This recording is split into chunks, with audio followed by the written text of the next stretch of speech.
ಇದು ಒಂದನ್ನು ಬಳಸಿ ಹೆಲ್ತಿ ಆ್ಯಂಡ್ ಸೂಪರ್ ಟೇಸ್ಟಿಯಾದ ಸೂಪ್ ಮಾಡಿದ್ದೀನಿ ಅಂತ ನಿಮ್ಗೆ ಯಾರಿಗೂ ಕೂಡ ಗೊತ್ತಾಗೋದಿಲ್ಲ. ಹಾಯ್ ಫ್ರೆಂಡ್ಸ್, ನಮಸ್ತೆ ಎಲ್ಲರಿಗೂ. ವೆಲ್ಕಮ್ ಬ್ಯಾಕ್ ಟು ಹಟಾರನ್ ಸಿಂಧು 5391 ಯೂಟ್ಯೂಬ್ ಚಾನಲ್. ಬನ್ನಿ, ನಾನು ಇವತ್ತು ನಿಮಗೊಂದು ಹೊಸ ರೆಸಿಪಿನ ಪರಿಚಯ ಮಾಡಿಕೊಡ್ತೀನಿ. ಬಿಸಿ ಬಿಸಿ ಅನ್ನೋಕ್ಕಂತೂ ಈ ಸೂಪು ತುಂಬಾ ಚೆನ್ನಾಗಿರುತ್ತೆ.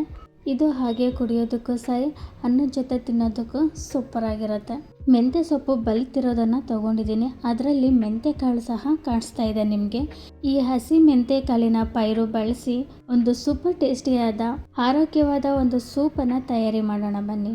ಬಾಣಂತಿಯರಿಗೆ ಮತ್ತು ಮಕ್ಕಳಿಗೆ ಕೊಟ್ಟರೆ ತುಂಬಾ ಹೆಲ್ತ್ ಬೆನಿಫಿಟ್ಸ್ ಅಂತೂ ಇದೆ. ಸೂಪ್ ಮಾಡೋದಕ್ಕೆ ಕಾರ್ನ್ಫ್ಲವರನ್ನು ಬಳಸ್ತಾರೆ ಕೆಲವರು. ನಾನಿಲ್ಲಿ ಸಬ್ಬಕ್ಕಿನ ಬಳಸ್ಕೊಂಡು ಒಂದು ಕೋಟಿಂಗ್ಗೋಸ್ಕರ ಈ ರೀತಿ ಪೌಡ್ರ್ ಮಾಡ್ಕೊಂಡಿದ್ದೀನಿ.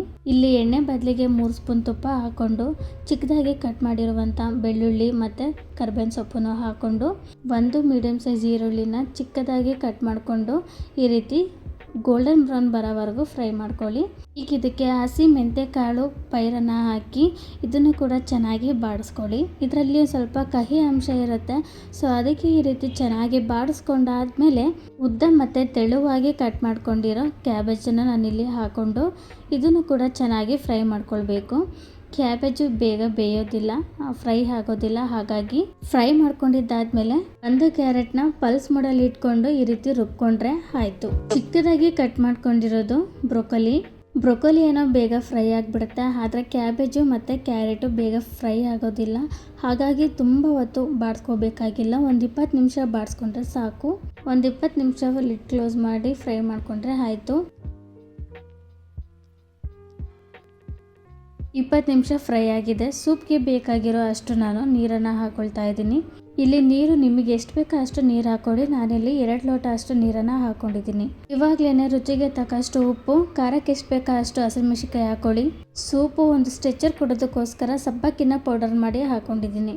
ಆಮೇಲೆ ಕೊತ್ತಂಬರಿ ಸೊಪ್ಪು, ಕಾಳು ಮೆಣಸಿನ ಪೌಡರ್ನ ಹಾಕಿ ಇದಿಷ್ಟನ್ನು ಹಾಕಿ ಚೆನ್ನಾಗಿ ಮಿಕ್ಸ್ ಮಾಡಿಕೊಂಡು ಒಂದು 5 ನಿಮಿಷ ಲಿಡ್ ಕ್ಲೋಸ್ ಮಾಡಿ ಚೆನ್ನಾಗಿ ಕುದಿಸ್ಕೊಳ್ಬೇಕು.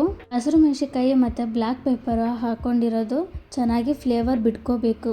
ನಾವು ಕುದಿಸಿದಷ್ಟು ಚೆನ್ನಾಗಿ ಫ್ಲೇವರ್ ಬಿಟ್ಕೊಳ್ಳುತ್ತೆ ನೋಡಿ. ಒಂದು 5 ನಿಮಿಷ ಆದಮೇಲೆ ನಾನು ನಿಮಗೆ ತೋರಿಸ್ತಾ ಇರೋದು ನೋಡಿ, ತರಕಾರಿ ಕೂಡ ಚೆನ್ನಾಗಿ ಸಾಫ್ಟಾಗಿ ಬೆಂದಿದೆ ನೋಡಿ. ಹಸಿ ಮೆಂತ್ಯಕಾಳು ಪೈರು ಸೂಪ್ ರೆಡಿ ಆಯಿತು. ಇದನ್ನ ಒಂದು 5 ನಿಮಿಷ ಹಾಗೆ ಬಿಟ್ಟರೆ ಗಟ್ಟಿಯಾಗುತ್ತೆ. ನೋಡ್ಬೋದು ನೀವೀಗ ರೆಸ್ಟೋರೆಂಟ್ಗಳಲ್ಲಿ ಸೂಪ್ ಇರೋ ಥರನೇ ಮನೆಯಲ್ಲಿ ಯಾವ ರೀತಿ ಮಾಡೋದು ಅಂತ ತೋರಿಸ್ಕೊಟ್ಟಿದ್ದೀನಿ. ಈಗ ಲಾಸ್ಟಿಗೆ ಹಾಕಿರೋದು ಮಿಕ್ಸಿ ಜಾರ್ನಲ್ಲಿ ಸ್ವಲ್ಪ ಪೌಡ್ರ್ ಇತ್ತು, ಅದನ್ನು ನೀರಿನ ಜೊತೆ ಮಿಕ್ಸ್ ಮಾಡಿಕೊಂಡು ನಾನು ಹಾಕಿರೋದು.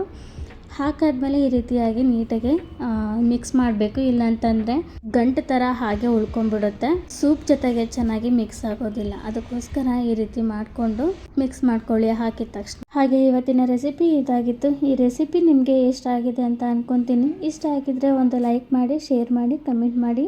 ತಪ್ಪದೆ ಹಟಾರನ್ ಸಿಂಧು 5391 ಯೂಟ್ಯೂಬ್ ಚಾನಲ್ಗೆ ಸಬ್ಸ್ಕ್ರೈಬ್ ಆಗಿ, ಪಕ್ಕದಲ್ಲಿ ಕಾಣೋ ಬೆಲ್ ಬಟನ್ನು ಕೂಡ ಕ್ಲಿಕ್ ಮಾಡಿ. ಮುಂದಿನ ವಿಡಿಯೋದಲ್ಲಿ ಸಿಗ್ತೀನಿ. ಅಲ್ಲಿವರೆಗೂ take care, bye, love you all.